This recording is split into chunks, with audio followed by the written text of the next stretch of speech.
Can the world survive a nuclear war? This theoretical scenario had been in the minds of scientists ever since the previous nuclear holocaust. Humans were naturally built fragile, which makes them prone to danger, but their minds are designed to strategically escape the danger. Human minds work in marvelous ways, whether it be for the greater good or the greater evil directed towards the external force. But what happens when the external force is set on destroying the world and unleash catastrophic havoc upon the world? That may challenge the Mother Nature to see if it's resilient or would crumble to nothing. Are humans capable of surviving, or would it just lead to the termination of the entire species?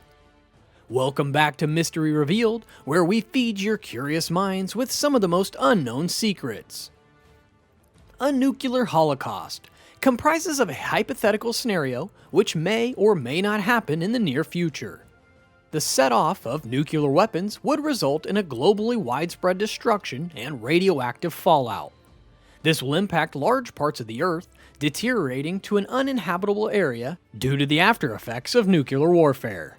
This would result in a collapse of civilization and the worst-case scenario, extinction of humanity or the termination of life on Earth. Nuclear war brings out numerous destructive obstacles with it, such as the genetically damaging radioactive fallout and small earthquakes. But since life on our planet is extremely resilient, it has faced mass extinctions before, some of which were equally destructive as nuclear warfare. Therefore, life on Earth might still persist even through a segment of Homo sapien population might be wiped out. But the question arises, is there a chance for a nuclear war in the near future? Hypothetically, if there's a 1% chance of nuclear war in the next 40 years, then that becomes 99% after 8,000 years, which sooner or later turns all odds against us. But even the reduction of all the risks to a minimum would not bring the percentage to a zero. The major chance of nuclear war occurring yet once again arose when Russian leader Vladimir Putin suggested that he would consider using nuclear weapons if he was ever confronted with a NATO military response in Ukraine, or even if they pose a threat to his people and regime.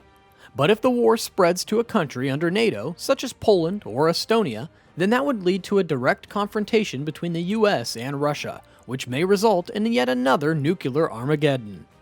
The world is hence closer to nuclear warfare compared to its state since the 1962 Cuban Missile Crisis. Many scientists have investigated this question already, but peacetime does not seem very much predictable, as many of us could foresee multiple shadows of mushroom clouds looming over the skies of our world, reminding us of yet another repetition of history itself. But the world has been affected by it once. Would it make a vast difference if it happens again? A nuclear war, it is the last resort to a war with either a rather chaotic ending or a dreadful beginning.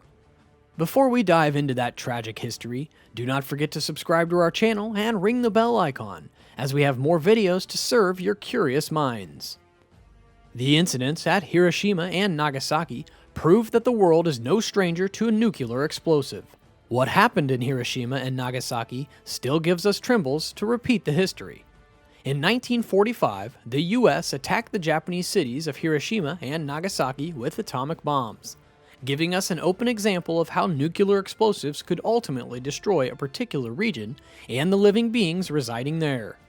After that incident, Hiroshima and Nagasaki suffered from acute radiation syndrome for several weeks, and even after the acute effects subsided, the radiation damage persists and continues to affect the population physically. The equally disastrous elements that could cause a breakdown in the natural order of life would occur, such as the social collapse, famine, and the breakdown of much of the planetary biosphere. We should also consider that the radioactive aftermath in the case of nuclear war occurs. Cancer rates and birth defects might skyrocket, and life experiences would have a major downfall. Now the question arises, will the Homo sapiens survive through a nuclear warfare? A natural holocaust affecting a species results in either extinction of the species or wiping out a majority of it. But in comparison to the peak of 1986, the amount of nuclear arsenals are comparatively tiny from a historical perspective. The estimated amount of deployed nuclear weapons in the year 1986 was 70,300, whereas today is at an estimated value of less than 20,000. But that doesn't necessarily mean that Homo sapiens shall survive, let alone even modern technology dependent on civilization wouldn't help. The bottom line is somewhere between 20% and 50% of humanity will survive enough to continue the species and not drive into extinction. A life like such after a mass extinction would need millions of years to recover and regain the level of biodiversity we have today. Hence, survival through a nuclear holocaust solely depends on whether or not the entire world goes berserk with their nuclear weapons, or if we keep history in mind and focus on the natural order of life. Do you agree that the world has learned their lesson, or would history repeat itself? Comment your thoughts down below.